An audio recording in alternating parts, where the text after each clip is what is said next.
सन्माननीय व्यासपीठ, गुरुजन वर्ग, इथे उपस्थित माझे मित्र आणि मैत्रिणींनो, माझे नाव भाग्य मयूर महाजन. मी आता पहिली यमुनामध्ये शिकते. आज मी तुम्हाला एक शौर्यकथा सांगणार आहे. शौर्यकथाचे नाव हिराची शौर्यगाथा हिरकणी. हिरा एक गौरण रायगडाच्या पायथ्याशी असलेल्या झोपडीत तिचा नवरा जीवा व लहानपणात झोपणाऱ्या बाळाबरोबर राहत होती. तिचा दूध विकण्याचा व्यवसाय होता. आपले सगळे कामे निपटून आणि बाळाला पाण्यात झोपून ती बाकी बायकांसोबत रायगडावर दूध विकायला गेली. दूध विकले, पण त्या बाजारपेठेत ती रमली आणि तिला वेळेचा भान राहिला नाही. सूर्य मावळला, तोफ डागली गेली आणि आदेश मिळताच गडाचे दरवाजे बंद झाले. तोफेच्या आवाजाने हिरा भानावर आली.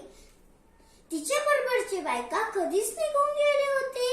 ती पळत पळत दरवाजाकडे आली आणि पावकळ्यांना खूप विनंती केले, पण ते हुकुमाचे तारदार होते.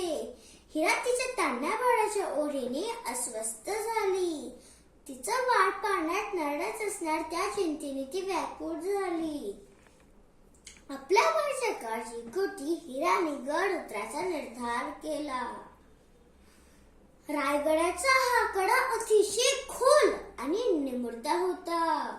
अंधार, वारा, पाऊस कशाचीच तमा न करता आपली मातृत्वाच्या भावनाने संकट सोसून गड उतरून आली आणि आपल्या बाळाला छातीशी घेऊन दूध पाजायला लागली. तेव्हा तिला हायसे वाटलं. हिरा गड उतरून आली. ती बातमी गावात पसरली आणि ती बातमी छत्रपती शिवाजी महाराजांच्या कानावर पण गेली. सगळे चकित झाले. हिराने एवढं धाडस फक्त बाळासाठी केलं. एक माता तिच्या चिमुकल्यासाठी किती शौर्य करू शकते ते हिराने सिद्ध करून दाखवले. छत्रपती शिवाजी महाराजांनी तिला साडी, चोरी व इनाम देऊन तिचे खूप कौतुक केले.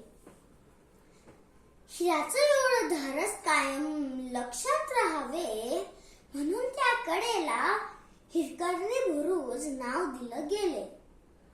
आजही या रायगडाचा हा हिरकणी बुरुज हिराचं धाडसचं आठवण करून देतो. धन्यवाद.